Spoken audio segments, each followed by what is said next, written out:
Hello guys and welcome back to my YouTube channel. അപ്പം ഇന്നൊരു മത്തിക്കറി, കോഴിക്കോടൻ style മത്തിക്കറിയാണ് ഉണ്ടാക്കാൻ പോകുന്നത്. അപ്പോൾ ആദ്യം തന്നെ മത്തി നല്ലോണം കഴുകി വൃത്തിയാക്കി, മത്തി എന്ന് പറഞ്ഞാൽ മനസ്സിലാവില്ലോ അല്ലേ, ചാള പിന്നെന്താ അങ്ങനെ മത്തി തന്നെയാണ്, ഇവിടെയൊക്കെ മത്തി എന്നാണ് പറയുക. അങ്ങനെ കുറച്ച് 2-3 തക്കാളി മുറിച്ചു വെച്ചിട്ടുണ്ട്.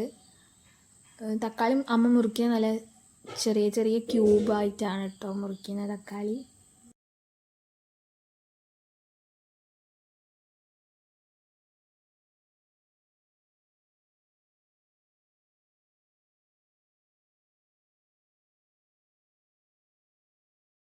പിന്നെ 2 പച്ചമുളക് എടുക്കുന്നുണ്ട്.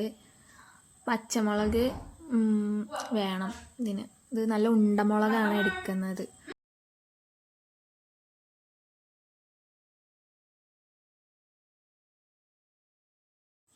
പച്ചമുളകും അതേമാതിരി തന്നെ നല്ല നീളത്തിൽ മുറിച്ചെടുക്കുന്നുണ്ട്. അതെല്ലാം കൂടെ നമ്മൾ ഉണ്ടാക്കുന്ന മൺചട്ടി, ഈ മത്തിക്കറി അങ്ങനെ മീൻകറിയൊക്കെ വെക്കുമ്പോൾ യൂസ് ചെയ്യുന്നൊരു ചട്ടിയാണിത്. അതിലേക്ക് പിന്നെ ഇടുന്നത് ഇഞ്ചിയാണ്. ഈ ചട്ടിയിൽ വെക്കുമ്പോൾ ഇങ്ങനത്തെ കറിക്കൊക്കെ ഒരു വേറെ തന്നെ ടേസ്റ്റ് ആയിരിക്കും. പിന്നെ വെളുത്തുള്ളി, ഗാർലിക്കാണ് ഇടുന്നത്. സാധാരണ നമ്മൾ ചതച്ചിട്ടാണ് ഇടല്. പിന്നെ അത് ഒരു സ്പെഷ്യൽ കറിയാണ്ടാണ് ഇങ്ങനെ മുറിച്ചിട്ടൊക്കെ ഇടുന്നത്.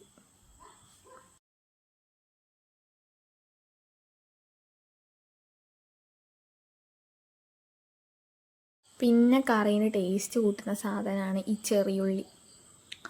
വലിയുള്ളി, സബോളയും ഇടാം. പിന്നെ ഈ ചെറിയുള്ളി ഇടുമ്പോഴാണ് കറിക്ക് ആ ഒരു ഒത്തൻറ്റിക് ടേസ്റ്റ് വരിക.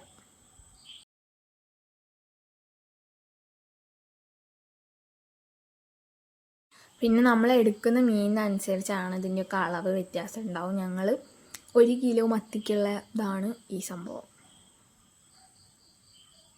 ഇതിലിടുന്ന കൂട്ടൊക്കെ 1 കിലോ മത്തിക്ക് ഉള്ളതാണ് കേട്ടോ.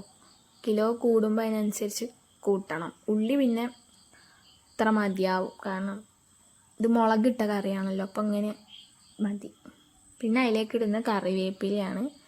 പിന്നെ മുളക് പൊടി 2-3 സ്പൂൺ ഇടുന്നുണ്ട്. പിന്നെ മഞ്ഞൾപ്പൊടി, ഉപ്പ്, ഇതൊക്കെ തന്നെയാണ് ഇടുന്നത്. മഞ്ഞൾപ്പൊടി, ഉപ്പ്, മുളക് പൊടി ഇട്ടതിന് ശേഷം വെളിച്ചെണ്ണ ഒഴിക്കുന്നുണ്ട്.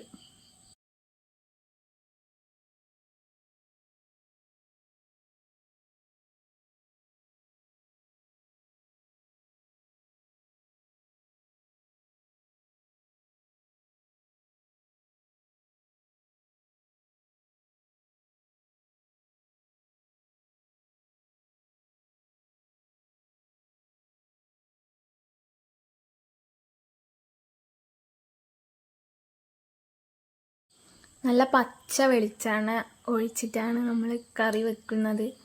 അതുകൊണ്ടൊക്കെ തന്നെ ഈ കറിക്ക് നല്ലൊരു ഫ്ലേവർഫുൾ ആയിട്ടുള്ള കറിയാണ്. അതിന് ശേഷം നമ്മൾ ഗ്യാസിലേക്ക് വെച്ച് ഇനി ഇത് നല്ലോണം ഒന്ന് വഴച്ചെടുക്കണം.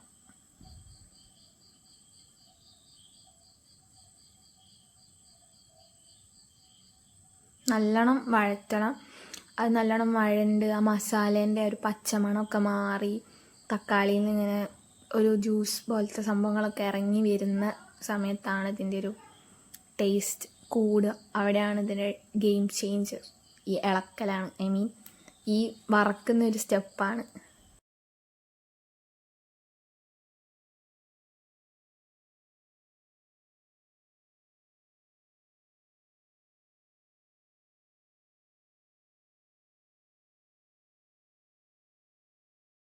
പിന്നെ നമ്മൾ ഇതിലേക്ക് ഇടുന്നത് പുളിവെള്ളമാണ്.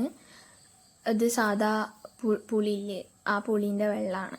ഇത് ഒഴിച്ചു കൊടുക്കുന്നുണ്ട് കറിക്കൊരു ടേസ്റ്റ് കിട്ടാൻ വേണ്ടിയിട്ട്. തക്കാളി ഇട്ടിട്ടുണ്ട്, പിന്നെ നമ്മൾ എക്സ്ട്രാ പുളിവെള്ളം കൂടെ ഒഴിക്കുന്നുണ്ട്.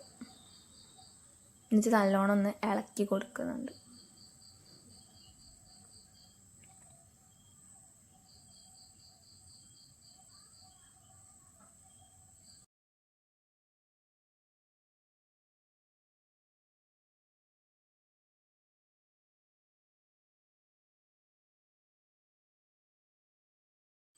പിന്നെ നമ്മൾ അതിലേക്ക് കുറച്ച് വെള്ളം ഒഴിച്ച് സെറ്റാക്കി വെച്ച് ഞാൻ തിളച്ച് വരുമ്പോഴാണ് മത്തി ഇടുക.